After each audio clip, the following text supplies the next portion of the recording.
नमस्कार, देशवा न्यूज देख रहे हैं आप और मैं हूं राकेश कुमार। देखिए, कल मोकामा में जो हुआ उसके बाद कहीं ना कहीं पूरे बिहार में गर्मा गर्मी बढ़ गई है। देखिए, दुलार चंद यादव की कल हत्या कर दी गई, उसके बाद पूरे मोकामा में हाहाकार मचा हुआ है। मोकामा टाल क्षेत्र में जो कल हुआ, जो लाठियां चली, लात घूसे चले, ईटा पत्थर हुआ, तमाम चीजें हमने आपको दिखाया और बताया भी। कल रात से देखिए तमाम नेताओं का आना जाना शुरू हो गया है दुलार चंद यादव के घर पर। लेकिन देखिए, इस बीच कई सारी ऐसी तस्वीरें निकलकर सामने आ रही है जो कि कहीं ना कहीं देखने के बाद कई सवाल और निशान खड़े हो रहे हैं कि आखिरकार वहां पर क्या हुआ था, किसके द्वारा इस घटना को अंजाम दिया गया, आखिरकार इस पूरे मामले में विलन कौन है, आखिरकार वहां हुआ क्या था।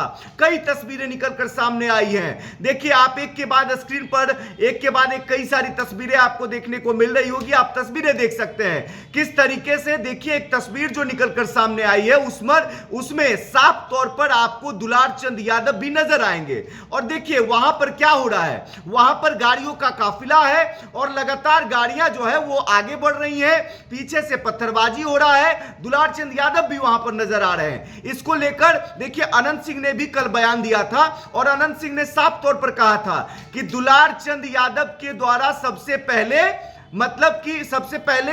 झगड़े की शुरुआत की गई। उसके बाद जो समर्थक थे, जो उस रैली में मौजूद थे, मतलब जो गाड़ियों का काफिला था उसमें मौजूद थे, उनसे झड़प होती है। उसके बाद फिर झड़प विकराल रूप ले लेता है, ईंटा पत्थर चलते हैं, लाठी डंडे चलते हैं, गोलियां चलने तक की बात सामने आती है और यहां तक कहा जा रहा है कि गोलियां दुलार चंद यादव को भी लगी है। लेकिन जो तस्वीर अब निकलकर सामने आ रही है उसको देखने के बाद कहीं ना कहीं कई सवाल खड़े हो रहे हैं कि आखिरकार वहां क्या हुआ था। उसके बाद देखिए एक दो तस्वीर ऐसी भी सामने आई है जहां पर अनंत सिंह के समर्थक जो है उनको भी चोट आई है, खून खराबा वहां पर हुआ है। और इसीलिए मैंने शुरुआत में कहा था कि इस बार मोकामा की लड़ाई कहीं ना कहीं, मोकामा का रन जो है वो काफी भयावह रूप ले सकता है और वही हुआ है।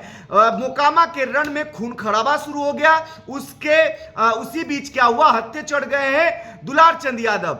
अनंत सिंह का विरोध शुरू होता है और विरोध देखिए इस कदर हावी हो जाता है कि वहां आक्रोशित जो भीड़ होती है वो उसी बीच कहीं ना कहीं क्या हुआ, दुलार चंद यादव की हत्या कर दी जाती है। अब कई सवाल खड़े हो रहे हैं, पुलिसिया तंत्र पर भी कई सवाल खड़े हो रहे हैं, पुलिस प्रशासन के कार्यशैली पर भी सवाल खड़े हो रहे हैं कि आखिरकार इतना बड़ा कांड हो गया और पुलिस प्रशासन कहां थी। आचार संहिता लागू है, चुनाव नजदीक है, 5-6 दिनों के बाद देखिए चुनाव होना है, 6 तारीख को प्रथम चरण का चुनाव होना है और इस बीच इतना बड़ा कांड हो जाना, कहीं ना कहीं सवाल के घेरे में ये तमाम चीज आ रही है। अब देखना दिलचस्प रहेगा कि इस मामले में क्या कुछ निकलकर सामने आता है, क्योंकि मोकामा में बड़ा कांड हुआ है। सूरजभान सिंह और अनंत सिंह के बीच जो चुनावी लड़ाई की बात हम कर रहे थे और वो लड़ाई अब कहीं ना कहीं विकराल रूप ले लिया है और इस बीच दुलार चंद यादव की हत्या कर दी गई है, जो कि निंदनीय है। और कहीं ना कहीं इस मामले की जांच जो है वो शुरू हो गई, लेकिन अभी तक कुछ भी स्पष्ट नहीं हो पाया है कि आखिरकार वहां क्या हुआ था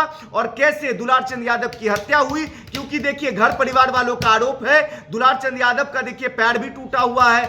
जो परिवार वाले उनका कहना है कि पैर टूटा हुआ है, गाड़ी चढ़ाया गया, गोली लगी है, बहुत बुरी तरीके से पीटा गया है। तो तमाम आरोप जो है वो लगाए जा रहे हैं, लेकिन पुलिस प्रशासन का काम है इन तमाम चीजों पर स्पष्टीकरण करना और जांच करना। अब जांच के बाद क्या कुछ निकलकर सामने आता है वो देखना दिलचस्प रहेगा। फिलहाल इस खबर में इतना ही। अन्य खबरों के लिए देशवा न्यूज पर बने रहें। धन्यवाद।